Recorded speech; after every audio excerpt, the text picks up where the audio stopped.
Baik, kita mulai Pak ya. Bismillahirrahmanirrahim. Assalamualaikum warahmatullahi wabarakatuh. Innal hamdalillah nahmaduhu wa nasta'inuhu wa nastaghfiruhu wa natubu ilayhi wa na'udzu billahi min shururi anfusina wa min sayyiati a'malina. May yahdihillahu fala mudilla lahu wa may yudlil fala hadiya lahu. Asyhadu an la ilaha illallah wahdahu la syarika lahu.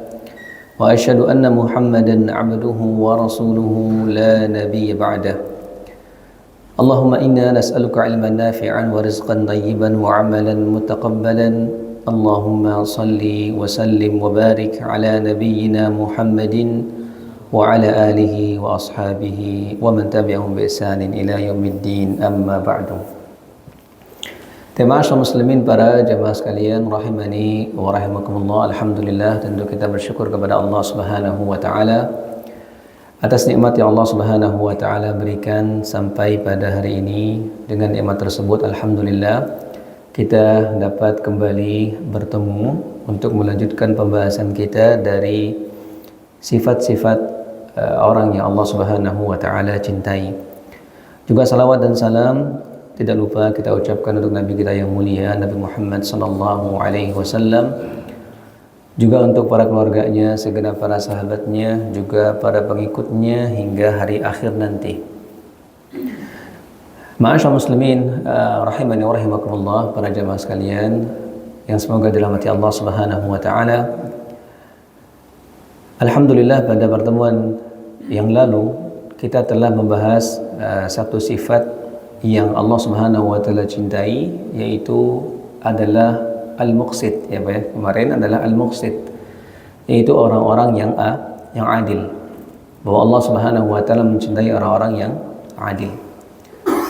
Maka berikutnya disebutkan bahwa di antara sifat yang lain lagi yang Allah Subhanahu wa taala cintai berikutnya adalah sebagaimana yang diriwayatkan oleh Al-Imam Al-Bukhari dan Al-Imam Muslim dari hadis Aisyah radhiyallahu anha, bahwa Nabi yang mulia sallallahu alaihi wasallam pernah bersabda, innallaha rafiqun yuhibbur rifqa fil amri kullih.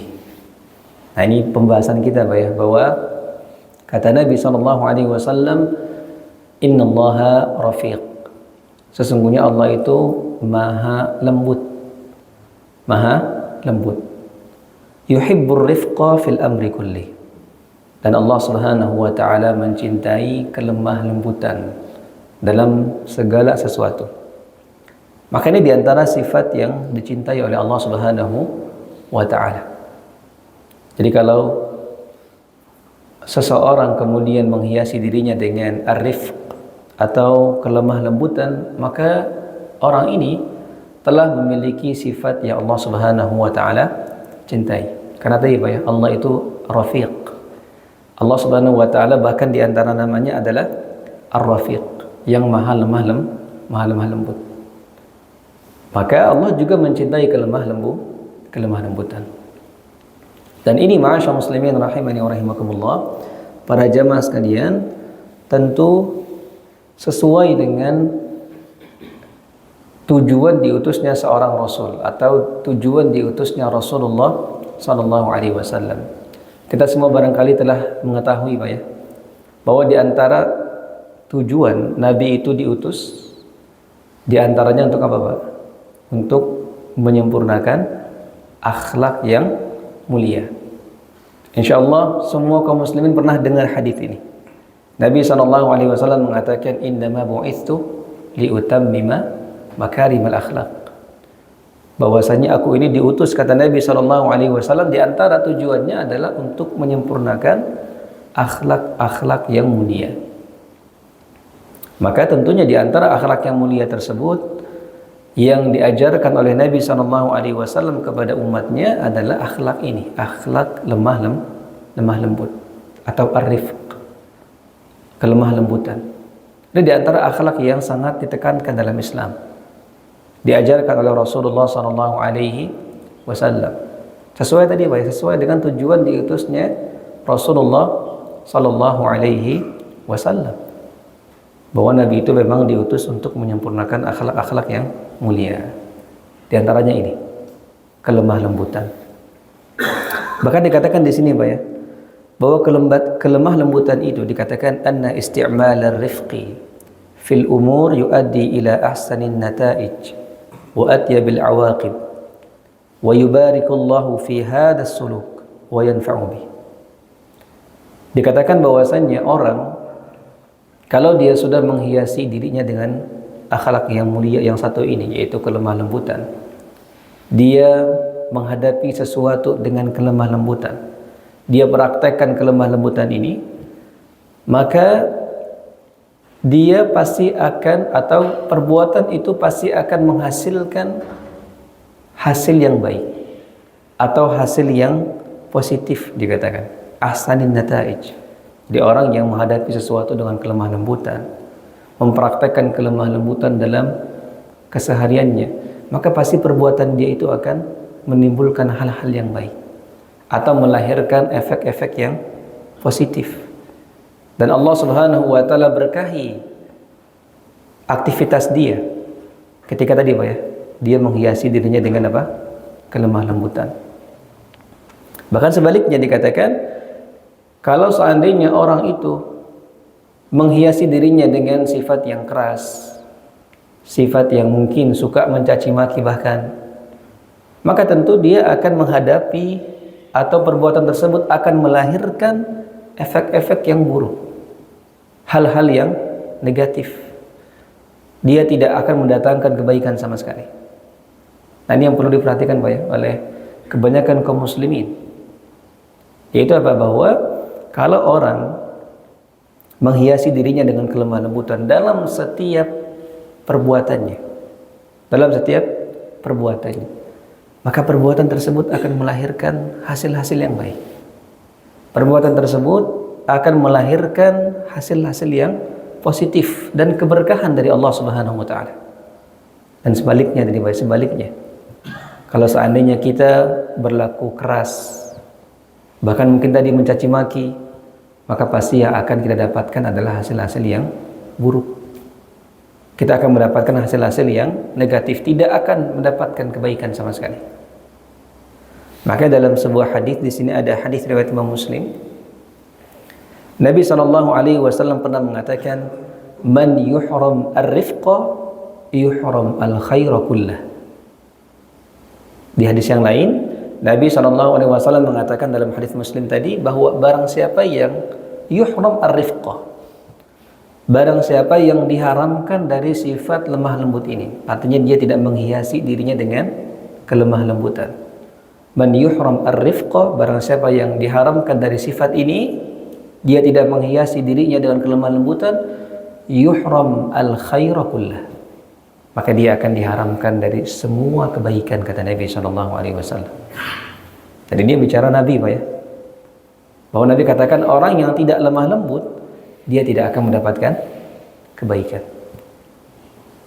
Bahkan kita juga melihat, Pak ya, faktanya bahwa kadang sesuatu yang benar, jika tidak ada kelemah lembutan, itu akan tampak buruk. Dan sebaliknya, perbuatan yang buruk, perbuatan yang negatif misalnya, itu kalau dihiasi dengan kelemah lembutan, tampaknya baik. Dan itu juga sudah dikatakan oleh Nabi juga, Pak, di hadis riwayat Muslim juga. Jadi kata Nabi SAW, la yakunur rifqu fi syai'in illa zana, wa ma nuzi'an syai'in illa syana. Jadi kata Nabi SAW, tidaklah kelemah lembutan ini, jika dia ada dalam suatu hal, kecuali kelemah lembutan itu akan menghiasinya. Jadi kalau ada suatu hal gitu, Pak ya, apakah sebuah perbuatan, kalau ada kelemah lembutan di situ, maka kelemah lembutan itu akan menghiasi perbuatan ini, akan tampak baik di hadapan orang. Dan kata Nabi lagi, wa ma nuzi'an syai'in illa syana. Dan kelemah lembutan ini kalau hilang dari suatu hal, maka hal tersebut akan tampak buruk. Akan tampak buruk. Dan ini fakta, Pak ya, fakta. Bagaimana banyak saudara kita kemudian mungkin di pelosok-pelosok negeri ini yang mudah meninggalkan agamanya, Pak ya. Sebagaimana kita tahu ada misionaris segala macam. Orang-orang yang berusaha memurtadkan kaum muslimin. Ketika mereka datang dengan kelemah lembutan, mereka datang ya Pak ya, ke pelosok-pelosok negeri, membawa bantuan segala macam. Itu tampak indah oleh sebagian saudara kita yang memang pada saat itu kekurangan. Maka tampak indah. Tampak indah para misionaris ini yang mengajak mereka murtad kepada Allah Subhanahu wa ta'ala. Tampak indah. Kenapa? Karena tadi mereka menghiasi perbuatan buruk mereka dengan apa, Pak? Dengan kelemah lembutan.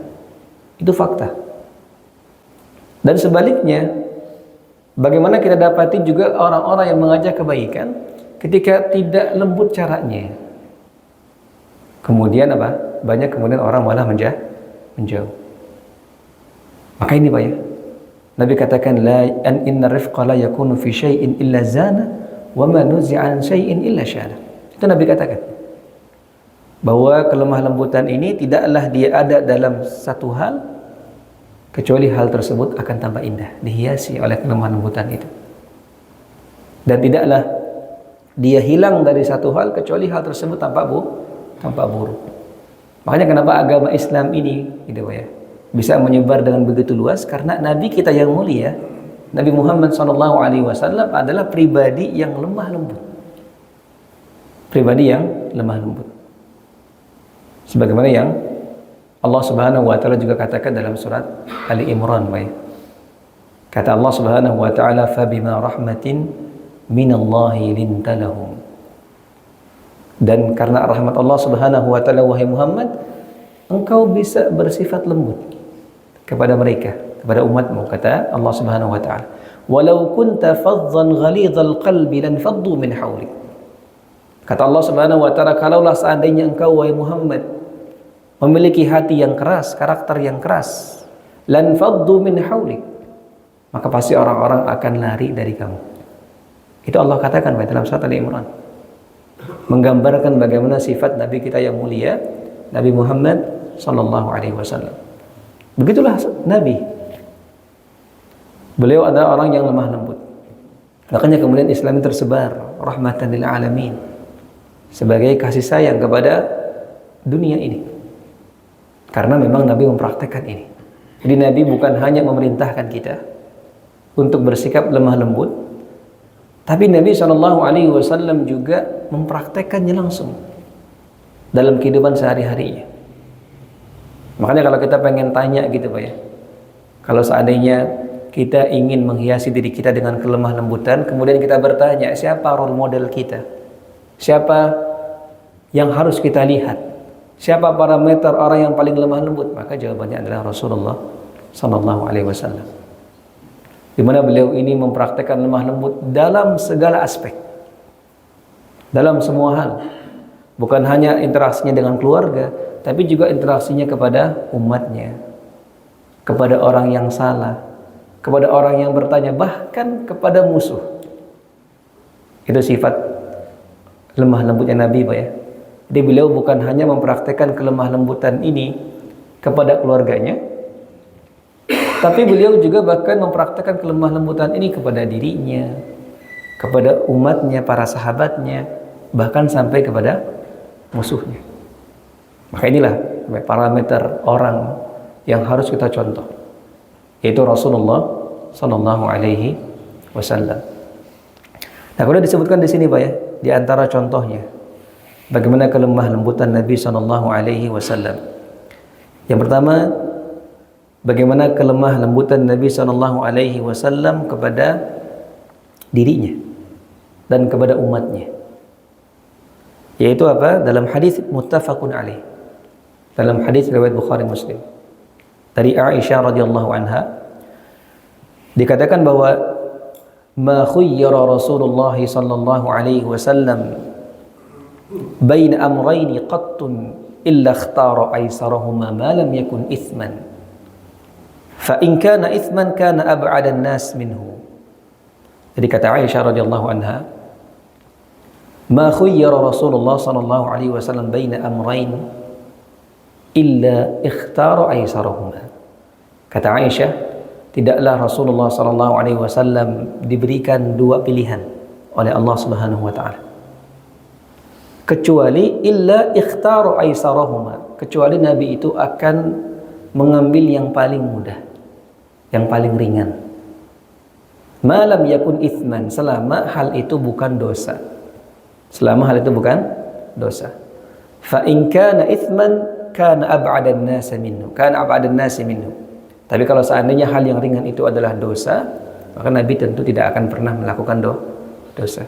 Jadi kata Aisyah, ini bentuk kelemah lembutan Nabi, sayangnya Nabi kepada diri sendiri dan umatnya.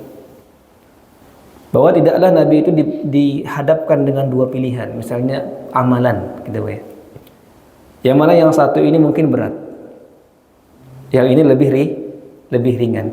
Illa ikhtaru aisarahuma. Kata Aisyah, Nabi itu selalu pilih yang paling ringan, yang paling ringan. Ini ketika apa berkaitan dengan dirinya dan juga umatnya. Contohnya ketika puasa, Pak ya. Puasa ketika safar itu boleh atau enggak, Pak? Puasa kita safar nih. Tapi kita tetap puasa, boleh atau enggak, Pak? Boleh.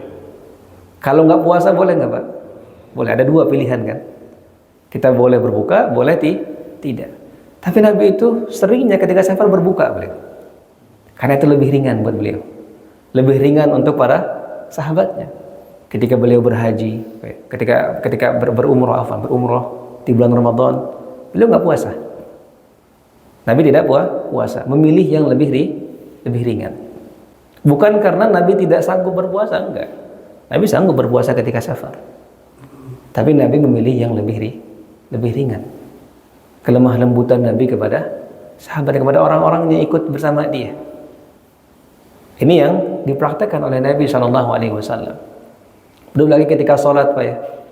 Ketika sholat jamaah itu, Nabi yang mulia SAW itu selalu baca yang ringan-ringan. Jadi tidak terlalu panjang, tidak juga terlalu pendek. Bahkan dikatakan dalam hadis An-Nasa'i, itu Nabi itu kalau sholat isya, seringnya, Pak ya, bukan selalu, sering. Seringnya beliau itu bacanya tulul mufassal. Wasatul mufassal kalau isya. Di surat-surat yang terpisah-pisah tapi sedang, tidak panjang tidak pendek. Dari surat Abasa sampai Ad-Duha, itu namanya tulul mufassal. Seringnya, Pak ya, bukan selalu.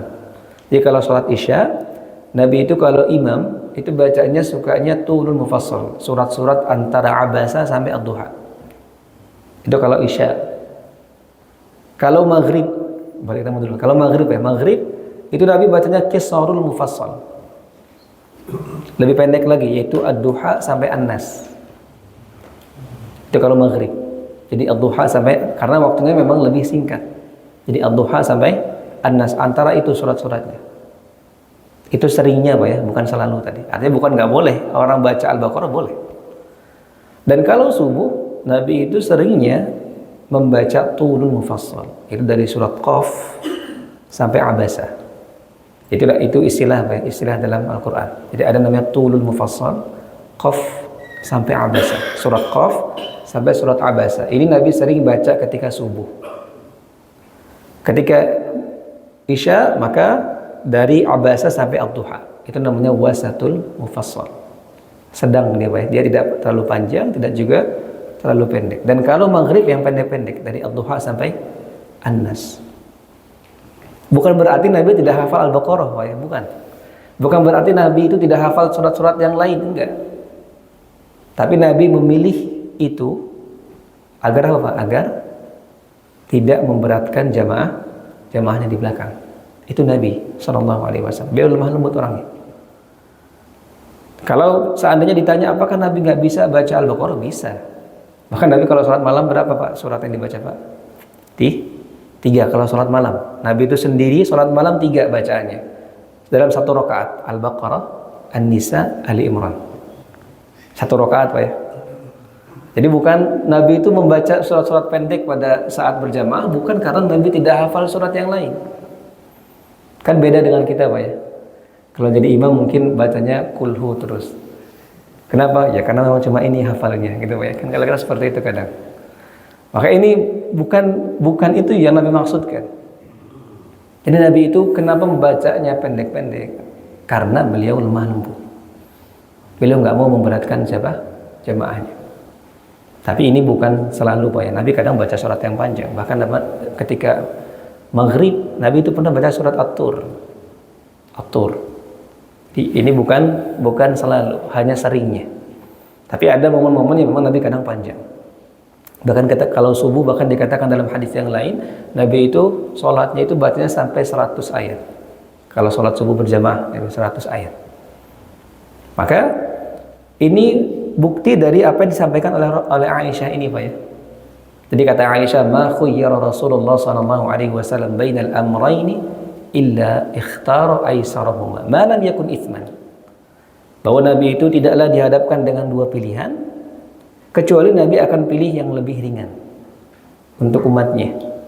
Selama itu bukan dosa. Nah, ini Pak, ini garis bawah, kita perlu garis bawahi kalimat ini. Ma lam yakun itsman, selama kemudahan itu bukan dosa.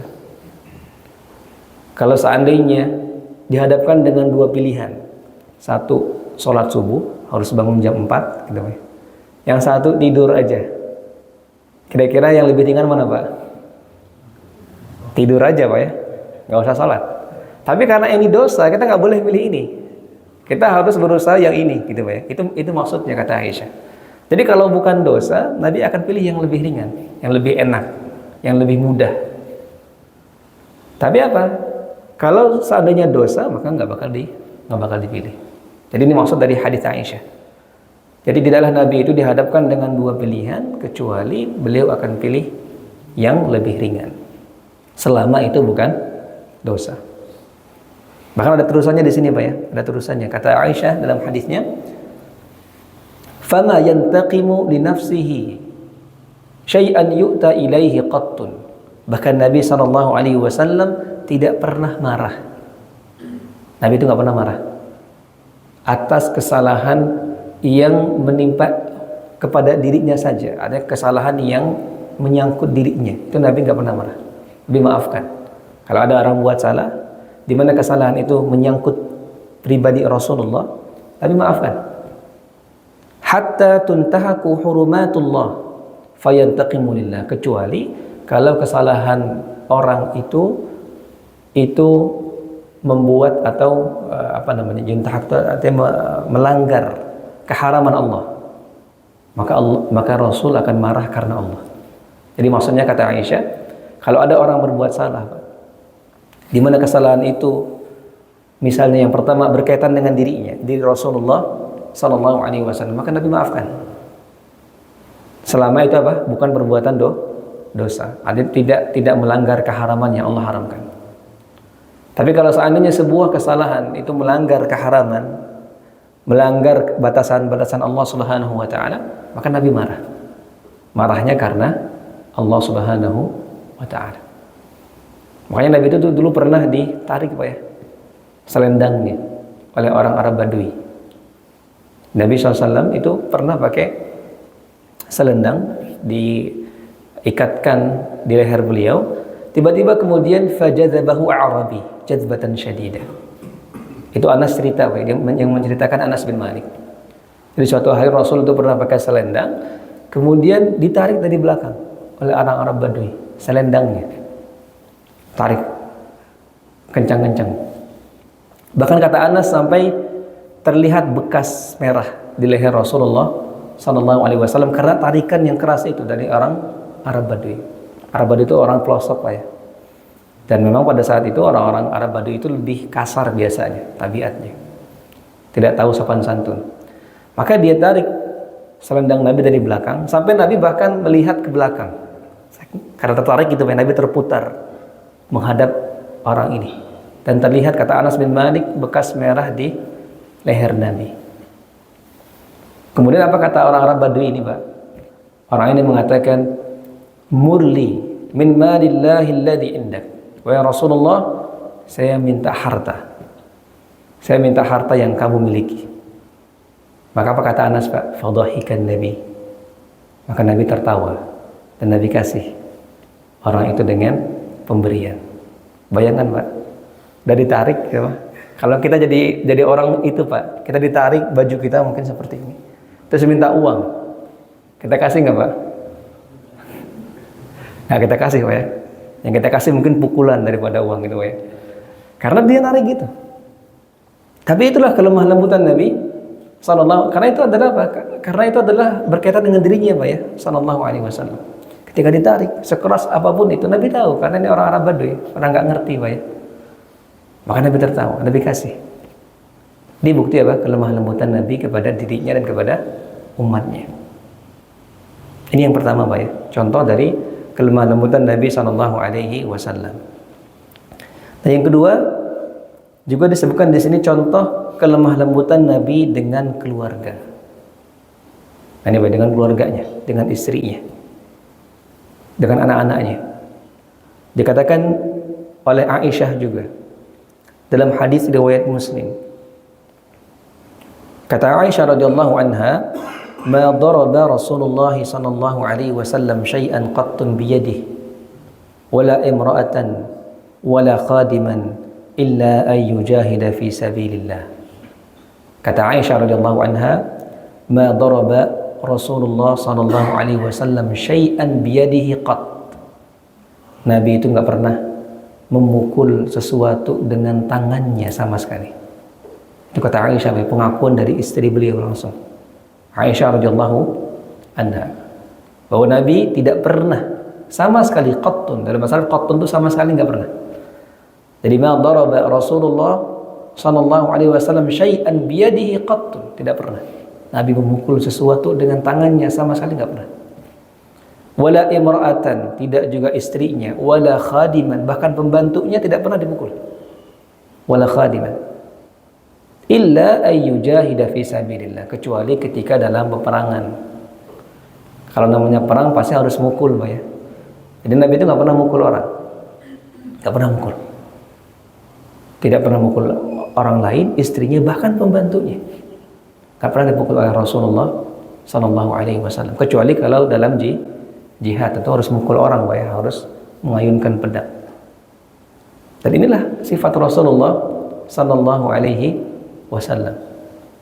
Ini keluarganya Pak ya, bahkan pembantunya tadi. Pembantunya itu nggak pernah dipukul. Bahkan tidak pernah dimarahi oleh Rasulullah sallallahu alaihi wasallam.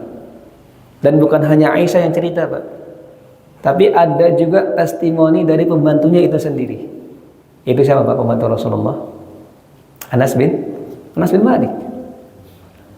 Jadi bukan hanya Aisyah yang cerita bahwa Rasul itu nggak pernah mukul dengan tangannya, nggak pernah mukul istrinya, nggak pernah mukul siapapun, bahkan pembantunya, kata Aisyah. Ini istrinya Pak ya. Dan ternyata ada juga testimoni yang lain dari pembantunya itu sendiri, Anas bin Malik radhiyallahu anhu. Dalam hadis riwayat Muslim, kita baca hadisnya Pak ya. Dalam hadis riwayat Muslim, kata Anas bin Malik, khadimtu Rasulullah sallallahu alaihi wasallam 10 sinin. Kata Anas bin Malik, aku membantu Rasulullah sallallahu alaihi wasallam selama 10 tahun. Jadi bukan waktu yang sebentar, Pak, 10 tahun. Anas bin Malik membantu Rasulullah sallallahu alaihi wasallam. Wallahi, demi Allah, ma qala li uffin qattun. Nabi enggak pernah marah, bahkan mengatakan uff saja enggak pernah. Mengatakan uff kepada pembantunya. Itu nggak pernah, kata Anas. Jadi kata beliau, wallahi demi Allah, ma qala li uffin qattu. Nabi nggak pernah bilang kepadaku uff. Uff artinya marah gitu Pak ya. Kemudian juga wala qala li syai'in lam fa'altu kadza wa halla fa'alta kadza. Bahkan ketika aku tidak melakukan tugasku, kata Anas bin Malik, Nabi nggak pernah bertanya, kenapa kamu kayak gitu? Nabi nanya pun nggak pernah kayak gitu Pak ya. Nanya, kenapa kamu nggak lakukan ini? Kenapa kamu nggak lakukan perintah saya ini? Enggak, Nabi nggak pernah. Ketika Nabi perintahkan Anas dan ternyata Anas tidak kerjakan, ya sudah, Nabi maafkan. Itu lembutnya sifat Nabi sallallahu alaihi wasallam. 10 tahun Pak, Anas bin Malik. Jadi 10 tahun beliau menjadi pembantu Rasulullah sallallahu alaihi wasallam, nggak pernah sama sekali Nabi itu marah. Bahkan tadi Pak ya, ketika Anas tidak melaksanakan tugas, Nabi nggak pernah tanya kenapa. Nabi maafkan Anas bin Malik radhiyallahu anhu. Itu Pak, itu testimoni dari pembantunya itu sendiri. Jadi bukan hanya istrinya yang cerita, tapi juga pembantunya sendiri cerita tentang Rasulullah Sallallahu Alaihi Wasallam. Anas bin Malik 10 tahun. Kenapa 10 tahun, Pak? Kenapa 10 tahun, Pak? Karena memang Nabi hidup ketika setelah hijrah hanya 10 tahun. Karena Anas bin Malik itu adalah Ansar, sahabat Ansar. Beliau orang Madinah. Jadi ketika Nabi datang dari Mekah ke Madinah, itu langsung ibunya yang bawa, Pak. Ibunya yang bawa. Jadi ketika Nabi datang dari Mekah ke Madinah, nah Anas itu orang Madinah. Anas itu orang Madinah. Ketika datang Rasulullah SAW, ibunya Ummu Sulaim, ibunya Anas, Ummu Sulaim, itu datang bawa Anas bin Malik yang ketika itu berusia 10 tahun, masih kecil. Datang ke Rasulullah SAW, ibunya, maka ibunya bilang, wahai Rasulullah, hadza Anas yakhdumuk. Wahai Rasulullah, ini anakku Anas, silakan jadi pembantumu. Itu Ummu Sulaim, ibunya Anas bin Malik radhiyallahu anha. Ini juga menunjukkan kepada kita peran ibu, Pak ya. Bagaimana ibu itu, makanya ada istilah, ada syair, Pak ya. Al-ummu madrasatul ula. In a'dattaha a'datta jilan tayyibal a'raq. Itu syair, Pak ya. Jadi dikatakan al-ummu madrasatul ula. Ibu itu adalah sekolah pertama. In a'dattaha, nah ini pesan kepada suaminya. In a'dattaha, kalau kamu siapkan ibu itu dengan sebaik mungkin, istri kita gitu ya, untuk mendidik anak kita, a'datta jilan tayyibal a'raf, maka engkau telah menyiapkan generasi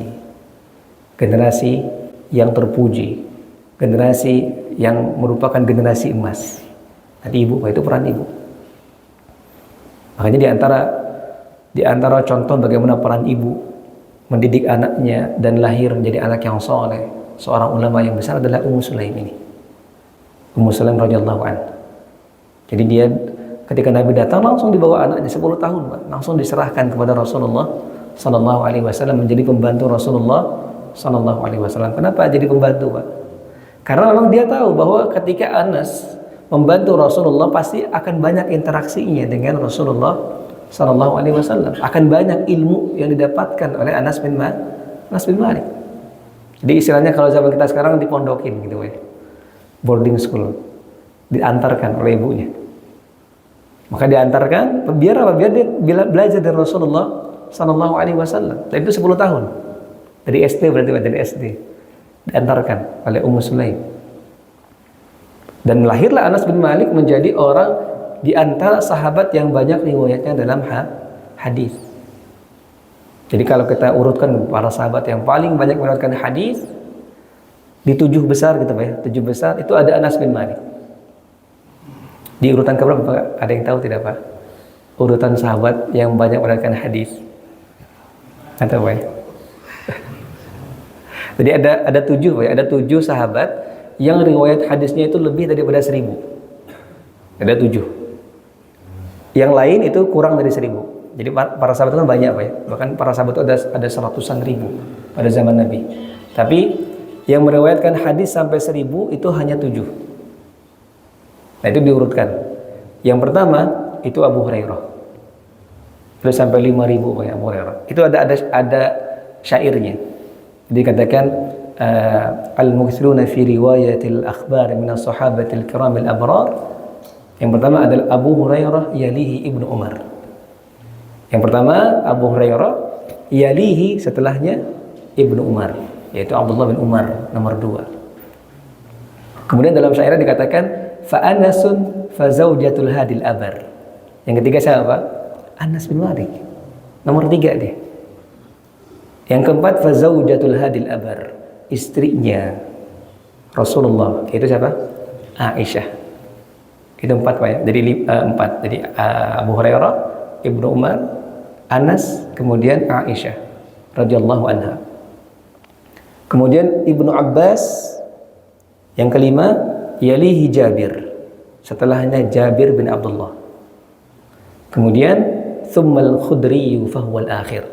Kemudian Abu Sa'id Al-Khudri. Itu 7 ini, Pak. Ini 7 sahabat yang riwayatnya lebih daripada 1000. Jadi Anas itu urutan 3, Pak ya. urutan 3. Karena peran siapa? Di antaranya peran ibunya, tadi Pak, peran ibunya. Itu peran ibu. Bagaimana dia mengantarkan anaknya. Karena memang secara psikologis juga anak itu lebih dekat kepada ibunya, gitu Pak. Sehingga ibunya lah yang sering berinteraksi dengan anaknya. Dan tugas seorang ayah adalah mengkondisikan itu. Jadi ayah itu ibaratnya kepala sekolahnya, ibu gurunya, gitu Pak. Ayah yang mengatur itu, ayah yang mengkondisikan itu. Maka tadi banyak Ummu Salam datang dan langsung menyerahkan anaknya. Anas akan melayani wahai Rasulullah sallallahu alaihi wasallam. Dan tadi wahai Anas selama 10 tahun membantu Rasulullah, itu dia melihat kelemah lembutan Rasulullah sallallahu alaihi wasallam, enggak pernah dimarahin sama sekali. Ini bukti Pak ya, bagaimana Nabi itu lembut kepada keluarganya, kepada istrinya, kepada anaknya, bahkan kepada pembantunya. Bahkan kepada pembantu orang lain. Ini juga menarik Pak ya. Bahkan kepada pembantu orang lain. Kalau Anas kan tadi pembantunya Rasul, maka wajar Nabi lemah lembut gitu Pak ya, kepada sayang kepada pembantunya. Tapi ternyata Nabi juga sayang dan lemah lembut kepada pembantu orang lain. Dan ini pernah terjadi kepada sahabat Abu Mas'ud Al-Ansari, nama aslinya Uqbah bin Amr. Dan ini diriwayatkan juga dalam hadis Muslim. Jadi Uqbah bin Amr atau Abu Mas'ud Al-Ansari radhiyallahu an, dia punya budak Pak ya, punya budak yang membantu dia.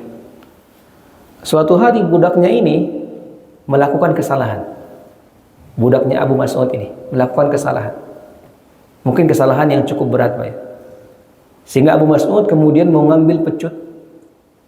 Kemudian dipecut berkali-kali dengan keras budak itu, pembantunya. Dipecut berkali-kali Pak. Keras sekali. Maka kata Abu Mas'ud, ini yang meriwayatkan Abu Mas'ud sendiri. Jadi dia cerita apa yang dia alami. Abu Mas'ud mengatakan, ketika aku sedang memecut budakku tadi yang salah, jadi dia menghukum pembantunya, menghukum budaknya pada saat itu. Maka tiba-tiba ada suara dari belakang berteriak, di mana orang itu mengatakan, ya Abu Mas'ud, wahai Abu Mas'ud, lallahi aqdaru alaika minka min hada minka ala hadzal gulam. Wahai Abu Mas'ud, demi Allah, Allah lebih mampu mengazabmu, menyiksamu daripada kamu menyiksa pembantu. Maka Abu Mas'ud lihat ke belakang ya, ternyata Rasulullah sallallahu alaihi wasallam yang ngomong seperti itu. Jadi kata Rasulullah, jangan disiksa seperti itu, jangan disiksa. Allah lebih mampu menyiksa kamu. Kalau kamu sekarang merasa hebat gitu menyiksa pembantumu, zalim, maka Allah Subhanahu wa taala lebih mampu mengazabmu. Kata Rasulullah sallallahu alaihi wasallam. Maka akhirnya dibebaskan budak itu. Karena dia ya, karena Nabi tegur Abu Mas'ud Al-Ansari. Maka ini baik membantu orang, Nabi kasih kelemah lembutan, Nabi sayangi. Maka ini di antara sifat Nabi sallallahu alaihi wasallam. Nah, bahkan yang berikutnya adalah di sini Pak ya. Contoh lemah lembut Nabi yang lain adalah kelemah lembutan Nabi kepada anak-anak. Tadi yang kedua Pak, yang kedua dengan keluarga, bahkan pembantunya. Nah yang ketiga, Nabi juga berlemah lembut dengan anak-anak. Selain anak beliau, anak-anak kecil, atfal, itu Nabi lemah lembut Pak ya. Nabi sayang sekali dengan mereka. Bahkan dikatakan di sini dalam hadisnya, dalam hadis Bukhari, dikatakan oleh Aisyah juga radhiyallahu anha, beliau mengatakan bahwa Rasulullah sallallahu alaihi wasallam yu'ta bis-sibyan fayubarriku alaihim wa yuhannikuhum wa yad'u lahum. Nabi itu dulu, kata Aisyah bercerita, dulu itu Nabi itu sering yu'ta ilaihi as-sibyan, sering banyak orang yang bawa anaknya kepada Rasulullah sallallahu alaihi wasallam. Dan kalau ada orang bawa anaknya kepada Rasulullah, maka Nabi fayubarriku alaihim, Nabi doakan. Kemudian wa yuhannikuhum. Kemudian Nabi kadang Nabi tahnik. Itu dengan kurma itu yang Nabi tahnik anak tersebut. Wa yad'u lahum, dan Nabi doakan. Jadi bagaimana kasih sayang Nabi kepada anak-anak kecil. Kalau ada anak kecil ya Nabi doakan keberkahan. Bahkan Nabi tahnik tadi. Kemudian juga Nabi doakan kebaikan. Dan ini kebiasaan Nabi Pak ya. Bahkan dalam hadis yang lain, dalam hadis riwayat Nasa'i dikatakan, kana Rasulullah sallallahu alaihi wasallam yazurul ansar. Bahwa Nabi itu sering mengunjungi orang-orang Ansar. mengunjungi para sahabatnya. Wa yusallim ala sibyanihim. Bahkan Nabi suka mengucapkan salam kepada anak-anak kalau lewat gitu ya. Atau ketika mampir, kalau ketemu anak-anak Nabi ucapkan salam kepada anak-anak. Kemudian wa yamsahu ala ru'usihim. Bahkan Nabi itu kadang mengusap kepala mereka. Nah ini Pak ya. Di antara bentuk bagaimana kelemah lembutan Nabi sallallahu alaihi wasallam. Nabi doakan. Kalau ada anak kecil Nabi doakan. Kalau ada anak-anak kecil Nabi ucapkan salam, Nabi usap kepalanya. Bahkan kita tahu Pak ya, bagaimana Nabi dengan cucunya Hasan dan Husain. Banyak sekali riwayat yang menceritakan bagaimana kelemah lembutan dengan Hasan dan Husain. Nabi pernah menggendong Hasan dan Husain. Bahkan Nabi pernah dikatakan dalam riwayat yang lain, Nabi itu pernah main kuda-kudaan bersama Hasan dan Husain. Nabi seperti kuda ya. Kemudian Hasan dan Husain naik di punggung Nabi sallallahu alaihi wasallam. Itu Rasulullah sallallahu alaihi wasallam. Dan Nabi doakan. Anak-anak itu banyak yang Nabi doakan Pak ya, termasuk Anas. Anas tadi kan selain dia pembantu, dia kan masih kecil Pak ya, tadi 10 tahun umurnya. Jadi Anas bin Malik diserahkan oleh ibunya Ummu Sulaim kepada Rasulullah itu usianya 10 tahun, masih anak kecil, anak kecil. Dan Nabi tidak lupa doakan Anas. Nabi itu mendoakan Anas. Di antara doa Nabi adalah Allahumma aktsir malahu wa waladahu wa barik lahu fi ma ataitah. Nabi doakan Anas, wahai Allah, berikanlah anak ini banyak harta dan panjang umur dan juga banyak keturunan dan berkahilah semuanya. Dan benar Pak ya, Anas itu adalah sahabat di antara sahabat yang paling akhir wafat, panjang umurnya berkat doa Nabi sallallahu alaihi wasallam. Kemudian juga beliau punya kebun kurma yang mana panen setahun 2 kali. Kalau biasanya kurma itu setahun sekali gitu ya. Ini kebunnya Anas setahun 2 kali. Dan anak-anaknya itu sampai ratusan keturunannya. Itu berkat doa Nabi sallallahu alaihi wasallam. Kan Nabi doakan tadi Pak, ya Allah banyakkanlah harta keturunan dan panjangkanlah usia anak ini. Itu masih kecil Anasnya. Dan berkahilah semua yang Kau berikan. Ini Pak, ini pentingnya doa kepada anak. Itu Anas bin Malik. Begitu juga Ibnu Abbas. Ibnu Abbas juga ketika Nabi masih hidup Pak, Ibnu Abbas masih kecil. Masih belasan tahun Ibnu Abbas itu. Ketika Nabi masih hidup, Ibnu Abbas itu sekitar 13 tahun. Maka Ibnu Abbas juga didoakan oleh Rasulullah sallallahu alaihi wasallam, di antaranya adalah Allahumma faqihhu fid din wa 'allimhu ta'wil.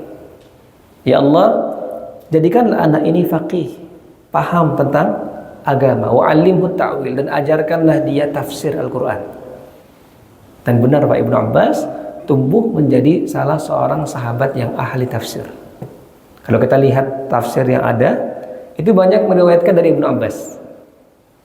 Karena memang beliau termasuk sahabat yang menonjol dalam bidang tafsir. Ini Pak ya, ini bukti bagaimana doa Nabi itu kemudian mustajab. Ini juga yang kadang sering dilalaikan oleh orang tua Pak ya. Kita itu jarang sekali mungkin mendoakan anak-anak kita. Ini yang menjadi pelajaran buat kita. Padahal doa orang tua itu mustajab. Nabi katakan dalam hadis riwayat Tirmidzi, salatu da'watin mustajabat, bahwa ada 3 doa yang mustajab, di antaranya adalah da'watul walid li waladih, yaitu doa orang tua untuk anaknya. Nah, ini yang hampir kita tinggalkan Pak, jarang sekali orang tua kemudian yang mendoakan anaknya bukan di belakang layar Pak ya, maksudnya mendoakan di depan.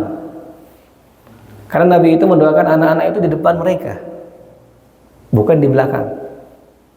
Kalau di belakang mungkin insya Allah masih banyak Pak ya, orang tua yang mendoakan anak-anaknya dari belakang, masih banyak insya Allah. Tapi di antara sunnahnya justru kalau kita mendoakan anak-anak itu di depannya, di depan dia, depan anak itu. Seperti Anas Nabi doakan di depannya, Nabi sambil pegang kepalanya. Ibnu Abbas juga Nabi doakan di depannya. Kenapa Pak? Karena ada efek positif di situ untuk si anak. Karena anak itu akan merasa bahwa orang tuanya sayang sama dia. Karena kalau anak itu nggak pernah melihat orang tuanya mendoakan dia di depannya, anak-anak itu akan berpikir bahwa orang tuanya nggak peduli sama dia. Karena dia nggak tahu gitu Pak. Karena selama ini kita sebagai orang tua mainnya di belakang layar terus. Padahal ada kalanya penting bagi kita menampakkan di depannya. Menampakkan di depan anak itu, doakan anak-anak tersebut. Agar dia tahu bahwa ya orang tua dia sayang sama dia. Bahwa orang tuanya itu sayang, peduli sama dia.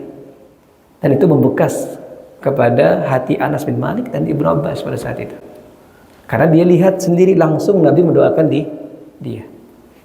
Nah, itu penting Pak ya. Jadi kata para ulama itu penting juga kita mendoakan anak-anak di depan mereka. Nah, ini kelemah lembutan Nabi Sallallahu Alaihi Wasallam. Nah, bahkan yang keempat berarti Pak ya, berikutnya. Yang keempat, Nabi juga lemah lembut dalam beramar ma'ruf nahi munkar. Ada dalam mengingatkan kepada orang yang belum tahu. Dan ini mungkin barangkali kisahnya pernah kita dengar Pak ya, tentang orang yang kencing di masjid. Hadis riwayat Bukhari. Bahwa ada orang Arab Badui lagi. Biasanya Arab Badui itu nggak ngerti Pak ya, nggak ngerti sopan santun. Karena memang di pelosok. Maka datang ke Masjid Nabawi, orang-orang Badui ini kencing di pojok masjid. Padahal kencing di masjid itu boleh atau enggak Pak? Enggak boleh Pak ya. Makanya para sahabat marah sama para sahabat kepada orang ini.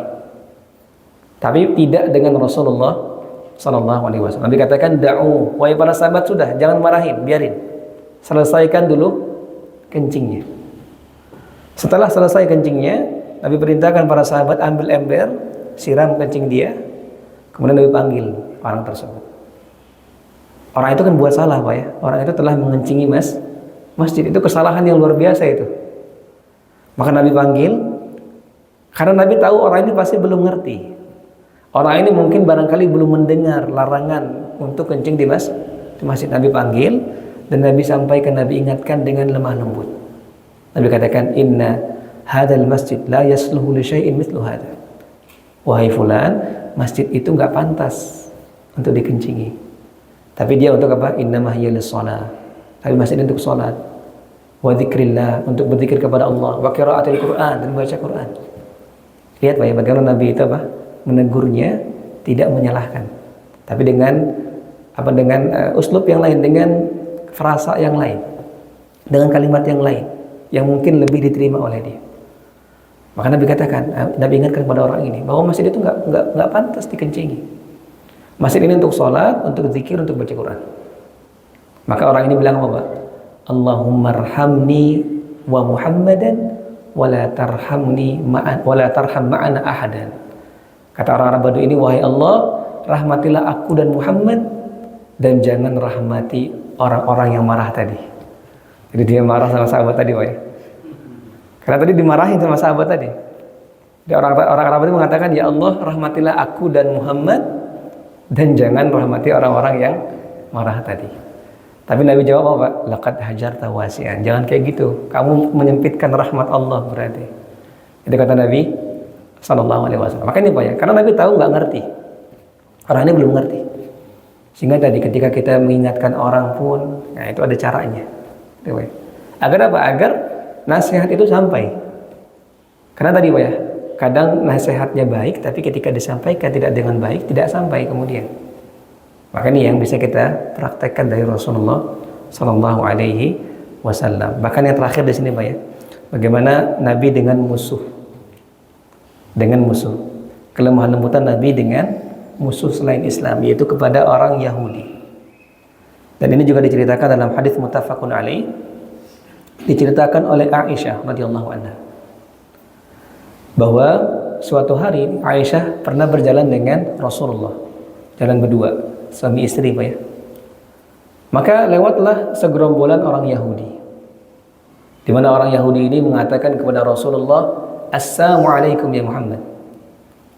Assamu, bukan assalam, assamu dipelesetin. Assamu alaik.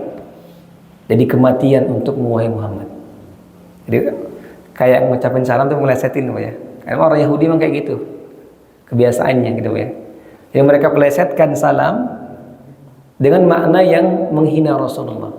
Orang Yahudi mengatakan Assalamualaikum gitu, sambil senyum. Tapi assam itu kematian, bukan assalam ya Pak ya. Assalamualaikum. Maka Nabi katakan waalaikum, dan untuk kamu juga. Nabi jawab waalaikum. Tapi Aisyah marah Pak. Aisyah istrinya marah. Karena Aisyah dengar bahwa orang ini bilang assalamualaikum dan Nabi cuma bilang waalaikum. Maka Aisyah kurang puas rasanya. Aisyah mengatakan wassalamu alayka wa la'natullah wa ghadabullah. Aisyah tambah, kematian untukmu, laknat Allah dan amarah Allah untukmu. Sama Aisyah ditambah. Biasa perempuan istri kadang suka lebih baper ya. Baper Aisyah. Nggak terima suaminya digituin. Maka Aisyah tambah. Maka apa kata Rasulullah? Rasulullah malah negur Aisyah. Mahlan ya Aisyah. Wahai Aisyah, pelan-pelan. Innallaha rafiqun yuhibbur rifq. Allah itu maha lembut, mencintai kelemah lembutan. Jadi Nabi malah menegur Aisyah. Bukan malah senang dibelain ya. Kalau kita kan ada yang belain gitu, oh kita senang. Nabi enggak. Nabi katakan mahlan ya Aisyah. Pelan-pelan wahai Aisyah. Jangan kayak gitu. Maka Aisyah marah juga ya. Aisyah nggak terima, kok malah dia yang ditegur. Maka Aisyah mengatakan, alam tasma' ma qalu, wahai Rasulullah, apakah kamu nggak dengar tadi orang itu bilang apa? Maka apa kata Rasulullah, awalam tasma'i ma qultu? Lah kamu nggak dengar juga saya ngomong apa tadi? Waalaikum. Jadi malah berantem ya sampai di sini malah cekcok di sini. Tapi lihat Pak, bagaimana Nabi itu membalas kejahatannya dengan ya sedikit aja, waalaikum. Jadi ketika mereka mengatakan assalamualaikum, ya udah waalaikum. Untuk kamu juga kematian. Nabi tidak menambah-nambah. Nabi tidak kemudian menambah dengan laknat, dengan amarah, enggak. Nabi balas semisal. Assalamualaikum, waalaikum. Itu orang-orang Yahudi memang seperti itu. Maka Nabi katakan untuk kamu juga kematian. Nah ini bagaimana perilaku Nabi kepada musuhnya. Ketika memang mereka seperti itu, ya Nabi balas semisal. Tidak kemudian Nabi tambah bentuk kelemah lembutan Nabi Sallallahu Alaihi Wasallam. Ini di antara contoh yang digambarkan bagaimana sifat Rasulullah Sallallahu Alaihi Wasallam. Namun yang perlu kita perhatikan di sini, Pak ya, bahwa kelemah lembutan ini adalah asal, tapi bukan selalu kemudian. Memang kadang Nabi tegas. Kalau kita tadi lihat bagaimana contoh lemah lembutnya Nabi, sayangnya Nabi Sallallahu Alaihi Wasallam dalam segala hal. Bukan berarti Nabi nggak pernah tegas. Nabi kadang ada kalanya tegas, Pak ya. Tapi tegasnya Nabi itu sesuai pada tempatnya. Sebagaimana Nabi ketika misalnya ada orang-orang yang melanggar batasan-batasan Allah dan harus diqisas, ya Nabi marah. Harus ditegakkan hukuman, Nabi marah.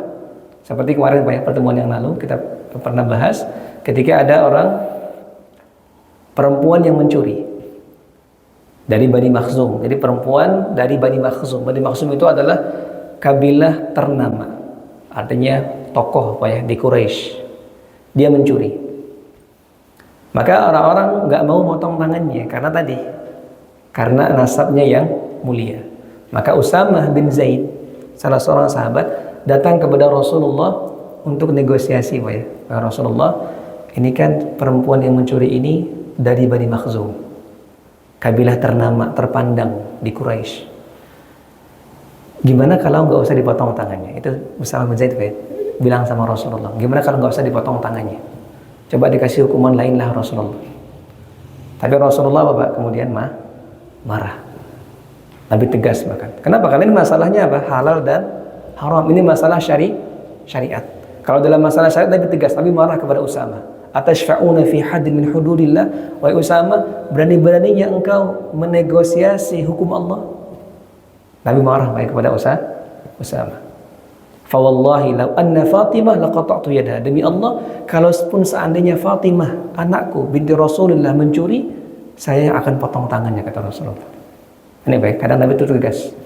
Kalau masalah syariat harus ditegakkan, halal dan haram Nabi tetap tegas. Tapi tadi baik, kelemah lembutan Nabi itu adalah dalam hal yang berkaitan dengan dirinya, dengan interaksi. Tapi ada kalanya Nabi kemudian tegas. Maka ini Pak, ini yang bisa kita praktekkan. Bahwa di antara cara mendapatkan cinta Allah, kita menghiasi diri dengan kelemah lembutan dalam segala hal, namun tetap ada kalanya kita tegas. Namun harus sesuai gitu Pak tempatnya. Di mana kita harus tegas, di mana kita harus lemah lembut. Nah itu butuh pengalaman tentunya Pak ya. Wallahu a'lam bishawab. Demikian barangkali yang bisa kita sampaikan pada pertemuan kali ini. Jika ada pertanyaan Pak silakan ditanyakan. Wallahu a'lam bishawab.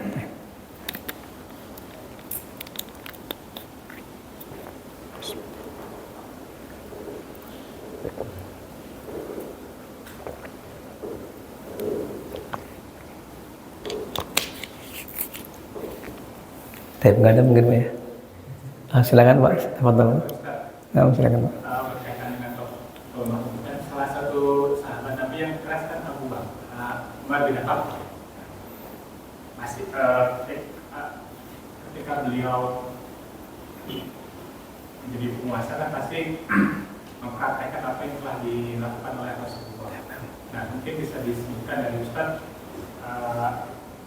Umar bin Khattab ini bagaimana mempraktekkan kelemah lembutan dan juga sifat kerasnya itu ketika beliau menjadi khalifah. Masya Allah. Nah, tadi Pak ya. Jadi memang Umar bin Khattab itu terkenal sebenarnya bukan keras Pak ya, tapi dia lebih tegas.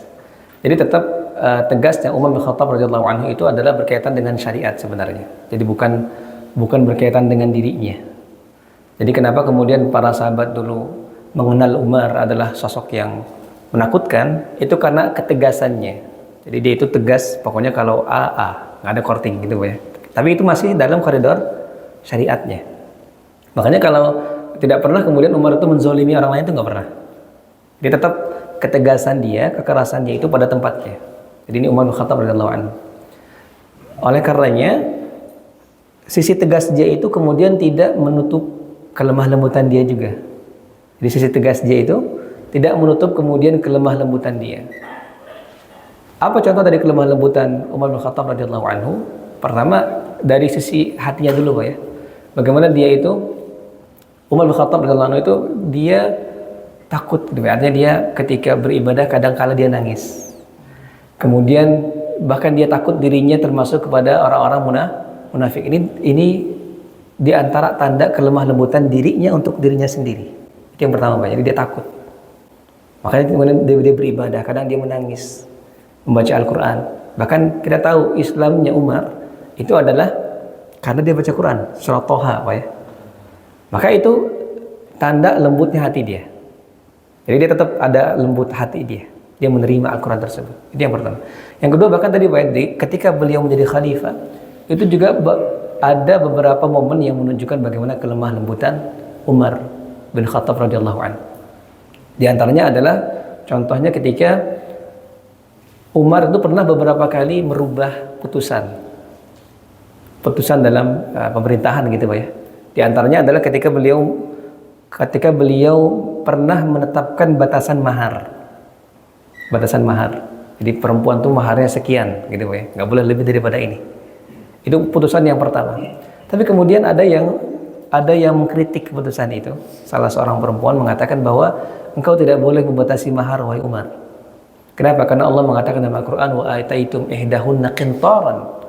Kalau kalian memberikan mahar kepada perempuan sebanyak-banyaknya, itu nggak masalah. Makanya Pak ya, akhirnya Umar meralat itu. Jadi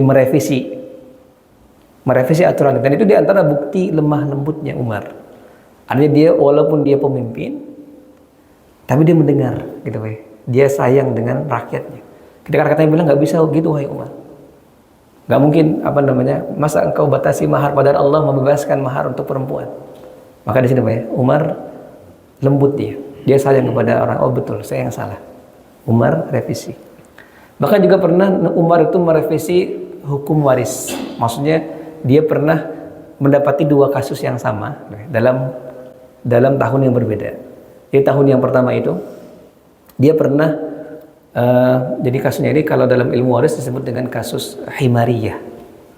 Jadi ada kasus di mana kasusnya itu antara saudara seibu dengan saudara kandung, gitu ya. Jadi ada suami, jadi yang wafat itu adalah perempuan. Jadi ada suami, kemudian ada ibu atau nenek, kemudian ada saudara seibu dan saudara kandung. Nah, singkat ceritanya gitu, Pak. Singkat ceritanya adalah di tahun yang pertama, sesuai dengan kaidah ilmu waris, maka Umar itu memberikan warisan kepada saudara seibu, tapi tidak memberikan warisan kepada saudara kandung. Jadi ini hukum pertamanya, Pak ya. Jadi putusan Umar tahun pertama, ketika mendapati kasus seperti ini, itu Umar kasih warisan ke saudara seibu, tapi saudara kandung mayit nggak dikasih. Nah tahun depannya Umar menemukan kasus yang sama gitu Pak ya. Jadi ada saudara seibu dan saudara kandung tadi mayit. Dan Umar ingin memutuskan seperti tahun lalu. Tapi kemudian di tahun yang kedua ini, si saudara kandung itu bilang kepada Umar, "Wahai Amirul Mukminin, bagaimana mungkin engkau kasih saudara seibu mayit, tapi kami saudara kandungnya itu nggak dikasih. Padahal saya dengan mayit nih, bapak ibu kami sama. Sementara saudara seibu itu cuman sama ibu aja, beda ayah." Gitu Pak ya. Itu kritik dari saudara kandung ini. Maka di tahun yang kedua Umar merevisi Pak ya. Artinya berarti dia salah menghitung. Maka Umar melihat gitu Pak ya. Jadi lembut Umar itu. Sayang kepada orang ini merasa tidak adil gitu Pak ya. Maka akhirnya Umar kemudian merevisi bahwa saudara si ibu dan saudara kandung ini dapat warisan dari si mayit yang wafat pada saat itu. Ini di antara contoh Pak ya. Ini di antara contoh bagaimana kelemah lembutan Umar bin Khattab radhiyallahu anhu di samping ketegasan beliau. Beliau memang tegas orangnya. Beliau ditakuti, disegani oleh orang, tapi ketegasan beliau itu masih dalam koridor syariat. Dan tadi Pak ya, beliau tetap memperhatikan rakyatnya, sayang kepada rakyatnya. Itu di antara bentuk kelembutan Umar bin Khattab radhiyallahu taala anhu. Wallahu a'lam bishawab. Nah, ada lagi mungkin Bapak?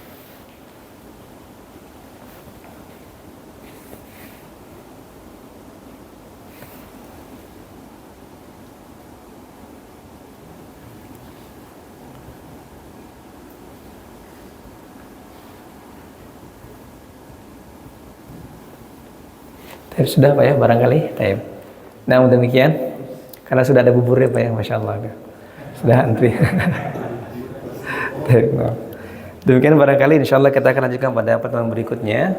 Mudah-mudahan bermanfaat untuk kita semuanya. Lebih kurangnya saya mohon maaf. Subhanakallahumma wa bihamdika, asyhadu an la ilaha illa anta, astaghfiruka wa atubu ilaik. Assalamualaikum warahmatullahi wabarakatuh.